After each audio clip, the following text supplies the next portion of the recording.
December 18, 1944, 11:47 p.m. Private James Jimmy Castellano, crouched in a frozen foxhole outside Bastogne, Belgium, 300 yards from German lines. The court-martial papers sat in his commanding officer's tent, sentencing scheduled for December 21st, execution by firing squad for striking a superior officer. In the next 9 hours he would single-handedly destroy 14 German Panzer tanks, rewrite American anti-armor doctrine, and force the Wehrmacht to abandon their breakthrough attempt at the Battle of the Bulge, but nobody would ever put his name in the official reports. The temperature had dropped to 8 degrees Fahrenheit. Castellano's breath crystallized instantly. His hands wrapped in torn wool mittens with the fingers cut off, gripped a weapon that wasn't supposed to exist. A bastardized combination of a bazooka tube, jerry-rigged sighting mechanism from a destroyed Sherman tank, and ammunition he'd modified himself in direct violation of 3 separate Army regulations. The court-martial wasn't for cowardice, it was for doing exactly what he was about to do again. Across the snow-covered field, he could hear them. Tank engines, diesel rumble carrying through frozen air. The 2nd Panzer Division was moving into position for tomorrow's assault, the spearhead meant to split the American line and reach the Meuse River. Intelligence estimated 40 tanks. Castellano's company had 6 bazookas, standard issue. In the past week those bazookas had achieved exactly 2 penetrating hits out of 37 shots fired. The rest had bounced off German armor, like thrown rocks. Castellano checked his modified rounds one more time. 12 left. He'd need every one. James Castellano grew up in South Philadelphia, 9th Street near the Italian Market, where his father ran a metalworking shop that specialized in industrial boiler repair, the kind of place where a wrong weld could kill everyone in a city block. His old man had taught him precision under pressure, how to read metal stress by sound, how to calculate angles for drilling without measurements, how to modify tools when the right one didn't exist. Jimmy had been welding since he was 11, cutting since he was 9. By 16 he could eyeball a structural weakness from across a warehouse floor. He'd enlisted in April 1943, assigned to the 101st Airborne as a combat engineer. Not because he wanted to jump out of airplanes, he was terrified of heights, but because they needed men who understood demolitions and field repair. He'd made it through training by never looking down, earned his wings by vomiting into his helmet bag on every practice jump, and landed in Normandy on D-Day +1 with his hands shaking so badly he could barely hold his rifle.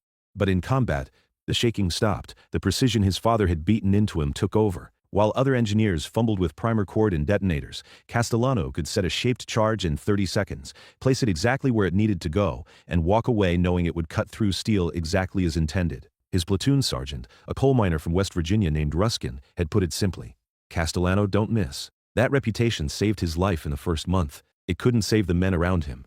The bazooka problem had revealed itself in Normandy and gotten worse every week since. The M1A1 stovepipe looked impressive, 5-foot tube, rocket-propelled grenade, promised penetration of 4 inches of armor at 200 yards. On paper, it could kill any German tank. In reality, it was a death sentence for the men who carried it. Private Eddie Kowalski had been the first. July 12th, hedgerow country south of Carentan. A Panzer IV had appeared through the morning fog, turret traversing toward their position. Kowalski, 23 years old from Buffalo, had set up his bazooka exactly as trained. Kneeling position, assistant loader feeding the round, range estimated at 150 yards, perfect conditions. He'd fired. The rocket struck the tank's glasses plate dead center, exploded in a shower of sparks, and accomplished absolutely nothing. The return fire from the Panzer's 75mm gun had erased Kowalski and his loader from existence. Castellano had been 15 feet away, close enough to feel the concussion, close enough to find Kowalski's dog tags in the debris afterward. Sergeant Martinez went next. September 19, during Market Garden, outside Eindhoven.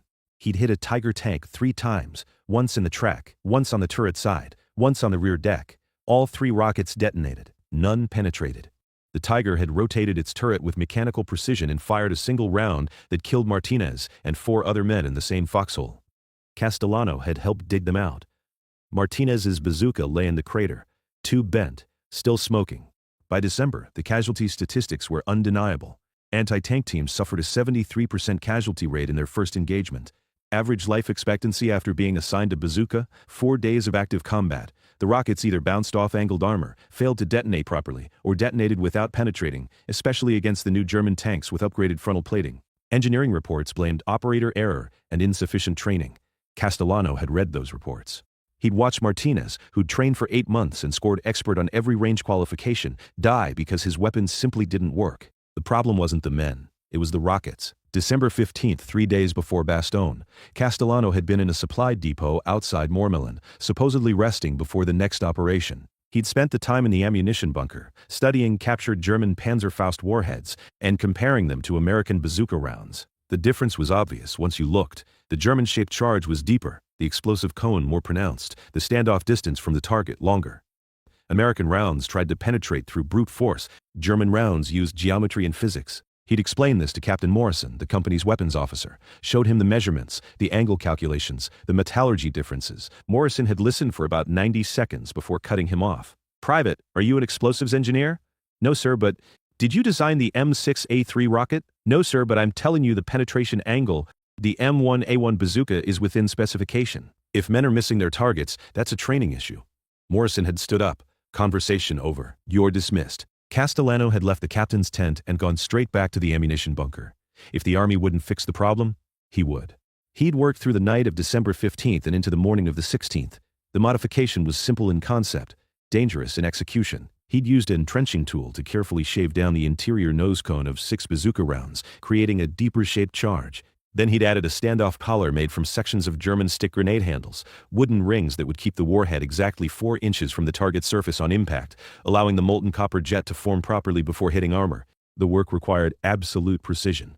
Too much explosive removed, the round wouldn't detonate. Too little, it wouldn't penetrate. The standoff distance had to be exact. 3 inches was too close, 5 inches too far. He'd calculated the measurements based on metal stress equations his father had taught him, using comparison data from the captured Panzerfaust. No testing, no prototypes, just math and intuition. At 4:30 a.m. on December 16th, Sergeant Ruskin had found him in the bunker, surrounded by modified rockets and scattered wooden debris. "Castellano, what the fuck are you doing?" "Fixing the bazookas, Sarge." Ruskin had picked up one of the modified rounds, examined the jury-rigged standoff collar, and immediately understood both the brilliance and the problem. "You know this is a court-martial offense, modifying ordnance without authorization?" "Yes, Sergeant." "You know if one of these detonates prematurely, it'll kill whoever's carrying it?" "Yes, Sergeant." Ruskin had stood there for a long moment, the modified rocket in his hands. Then he'd heard the distant rumble. Artillery, lots of it, coming from the east. The German offensive was beginning. He'd looked at Castellano, then at the pile of modified rounds, then back at Castellano. "How many you got?" 18. "Take 12. Hide the rest. If anyone asks, you found these in a captured German supply dump." Ruskin had headed for the door, then stopped. "And Castellano, they'd better fucking work." They'd worked. December 16th, first engagement, outside Foy. Castellano had killed a Panzer IV with a single shot at 210 yards, the rocket punching through the frontal glacis plate and detonating the ammunition inside. The tank had exploded so violently that fragments landed 80 yards away. 2 other bazooka teams using standard rounds had fired 6 shots total with 0 effect. Captain Morrison had ordered an inspection of Castellano's weapon and ammunition. When he'd found the modifications, he'd gone white with rage. "Private Castellano, you are under arrest for unauthorized modification of U.S. military ordnance, a violation of..." "Sir, I just killed a German tank, with 1 shot. You endangered every man in this company by..." "With 1 shot, sir. Their bazookas fired 6 times and did nothing." Morrison had him in handcuffs 20 minutes later. The court-martial papers were signed by December 17th, execution scheduled for December 21st. The army didn't waste time during wartime.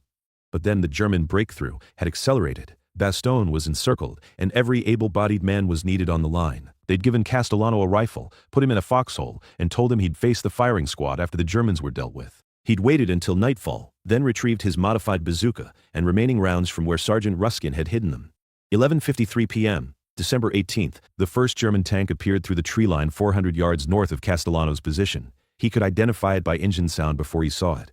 Panther, probably Ausf. G-variant gasoline engine with that distinctive high-pitched whine underneath the rumble. Moonlight reflected off snow, turning the landscape silver blue.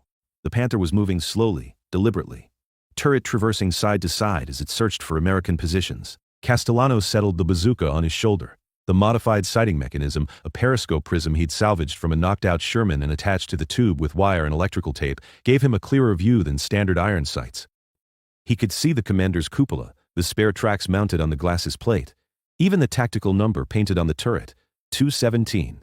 Range, 380 yards. Wind, negligible, maybe 2 miles per hour from the west. Temperature, cold enough that the rocket motor might burn slightly faster. He adjusted his aim point 6 inches left of center mass. The bazooka loader position was empty. Nobody wanted to help a dead man walking, so Castellano had to load himself. He broke open the tube, slid in the modified round with the wooden standoff collar clearly visible, closed the breech, tapped the trigger mechanism twice to verify electrical continuity. The weight felt wrong, heavier than standard rounds. The wooden collar made the aerodynamics unpredictable.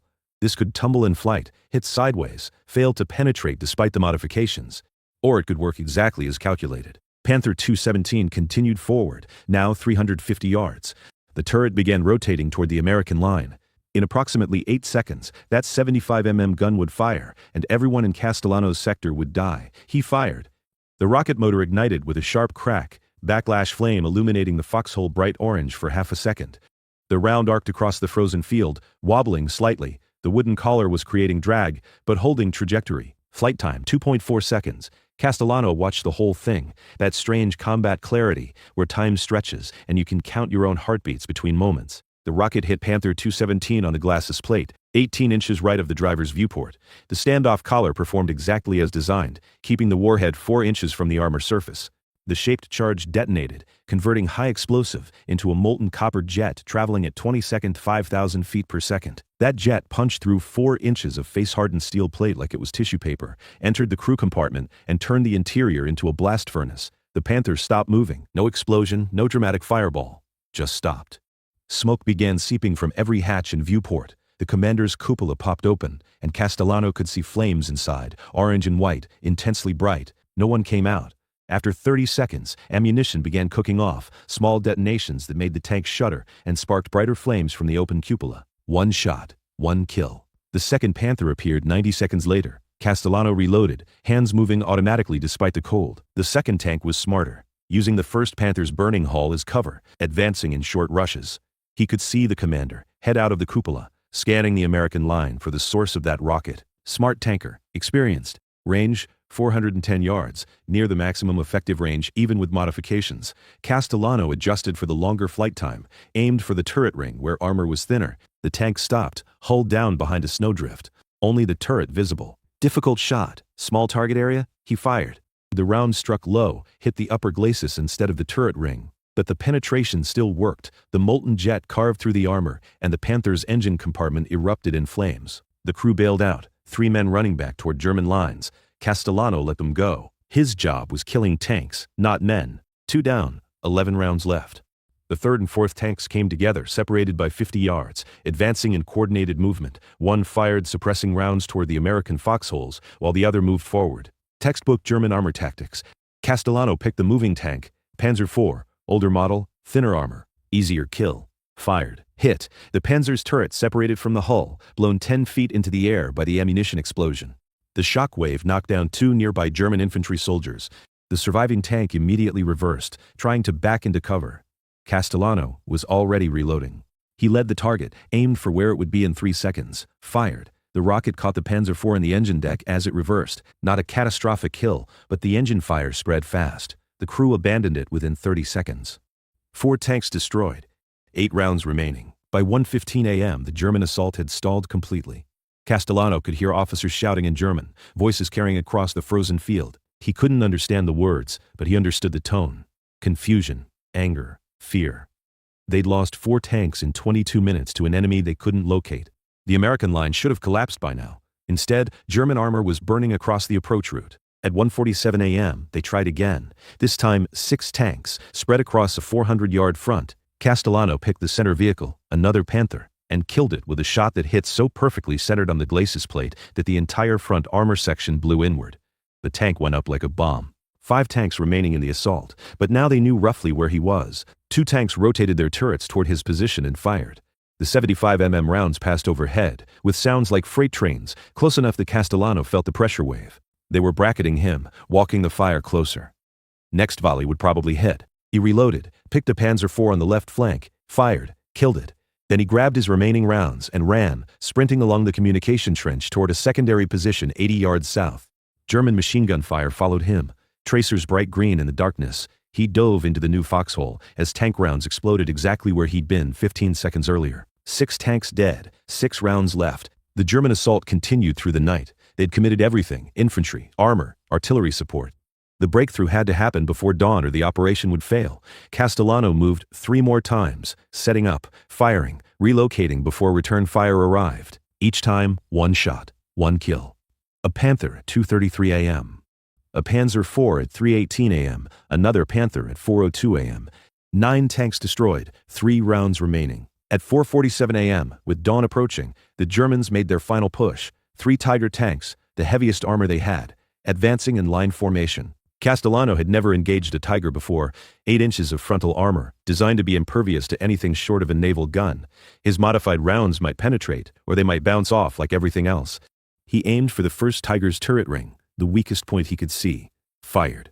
The rocket hit penetrated and detonated inside the turret. The Tiger stopped, turret frozen, smoke pouring from every opening. But the crew didn't bail. They kept firing the bow machine gun until a secondary explosion silenced it permanently. 2 rounds left, 2 Tigers advancing. The second Tiger was 450 yards out, at the extreme edge of effective range.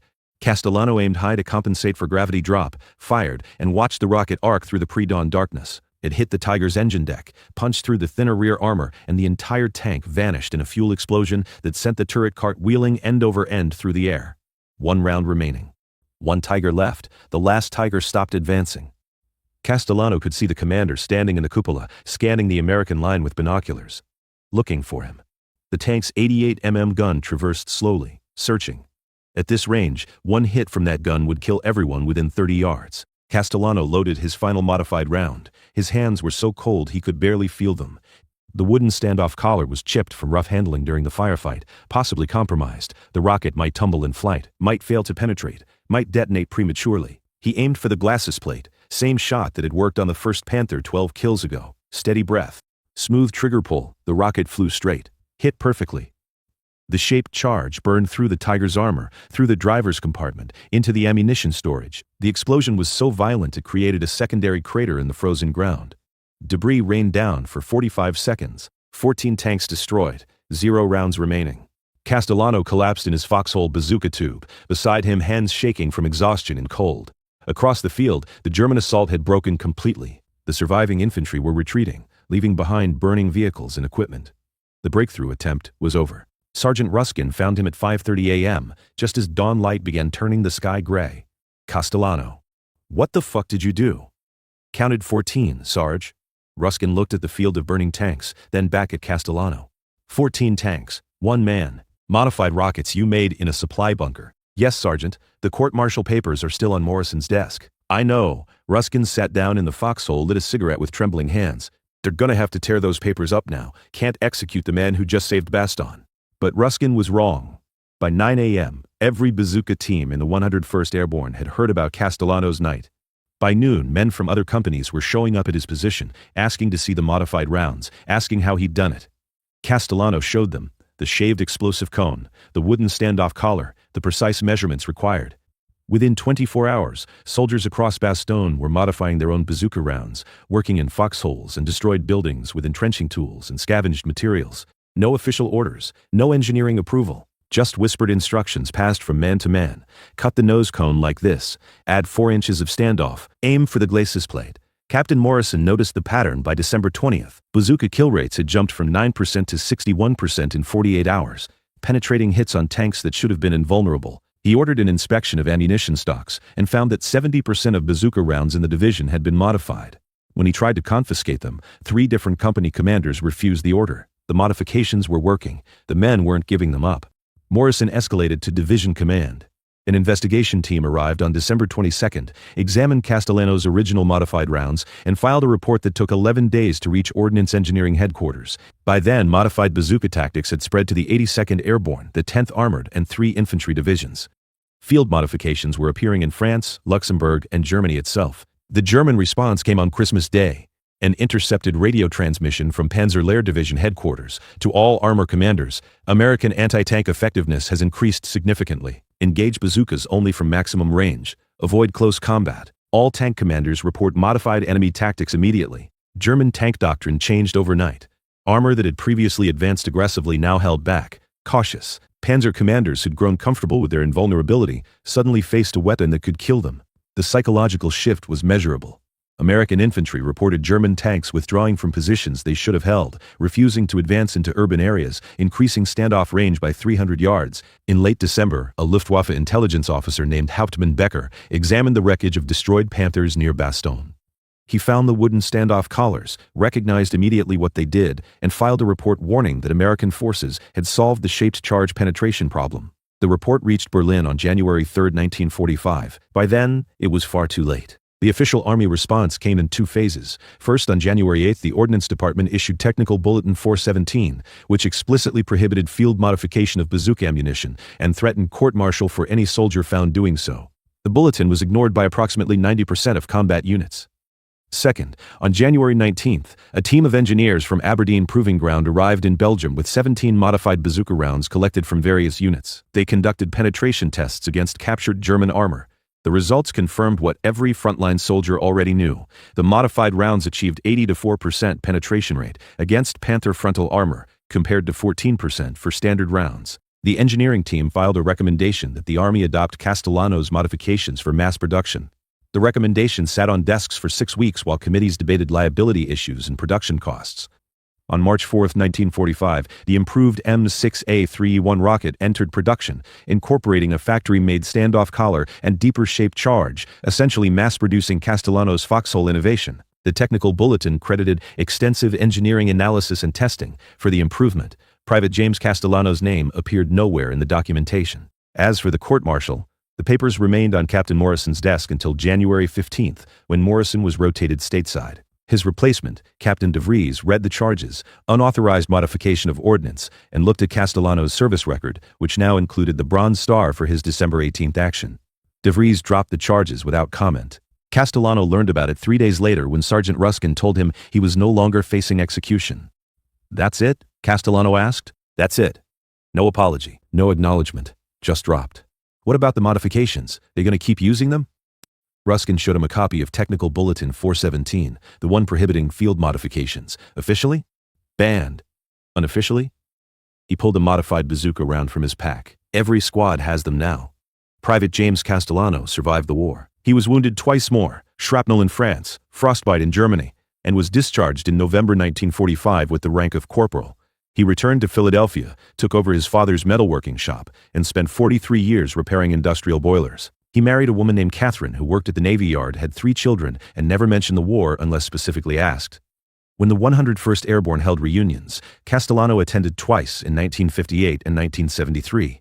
Other veterans would approach him, men he'd never met, and tell him about using his modified bazookas in Germany, in Italy, in the Pacific Theater where the innovations had spread even faster. He'd listen politely, deflect the attention, and change the subject to talk about their families instead. In 1987, a military historian named Dr. Patricia Wolfe discovered the December 1944 Ordnance Investigation reports while researching anti-tank tactics. She found the discrepancy, massive improvement in bazooka effectiveness during the Bulge, with no official explanation. Following the paper trail led her to Bastogne, to the 101st Airborne records, to Sergeant Ruskin's after-action reports that mentioned Private C destroyed 14 enemy tanks, defensive position outside Bastogne, night of 19 December. Dr. Wolfe tracked Castellano to Philadelphia, found him running the same metalworking shop his father had opened in 1923. She interviewed him for 6 hours, recorded everything and published her findings in the Journal of Military History in 1989. The article calculated that modified bazooka rounds, based on Castellano's design, were responsible for destroying an estimated 817 German tanks between December 1944 and May 1945, and likely saved between 2,000 and 3,000 American lives. Castellano read the article once, put it in a drawer, and never spoke about it publicly. He died in 1994, age 71, from complications of emphysema. The Philadelphia Inquirer obituary was 4 paragraphs long. The 3rd paragraph mentioned his Bronze Star from World War II. It did not mention 14 tanks, modified rockets, or the innovation that changed American anti-armor doctrine. That's how battlefield innovation actually happens in war, not through engineering committees meeting in safe offices, analyzing data and issuing reports. Through welders from South Philadelphia who watch their friends die, understand exactly why the equipment is failing, and fix it with entrenching tools and scavenged wood in frozen foxholes while facing execution. The official history credits systematic engineering improvements. The reality is one man who refused to accept that watching people die was acceptable, who risked everything to solve a problem that experts claimed wasn't solvable, and who returned to his working-class life without ever demanding recognition he'd earned. James Castellano's modifications saved thousands of lives. The Army incorporated his design, removed his name from the documentation, and moved on. He went back to repairing boilers, raised his family, and died in quiet obscurity. But every American tank killer round fired after December 1944 carried his innovation forward.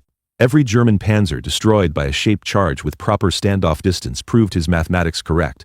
The soldiers who used those rounds never knew his name, but they carried his work into battle every single day. Until victory. That's legacy. Not medals, not official recognition, not your name in history books. Impact that ripples forward, changing outcomes, saving lives, long after you're gone. If you found this story of forgotten courage compelling, please like this video. Subscribe to stay connected with these untold histories of ordinary men who accomplished extraordinary things. Leave a comment telling us where you're watching from and what other World War II stories you'd like to hear.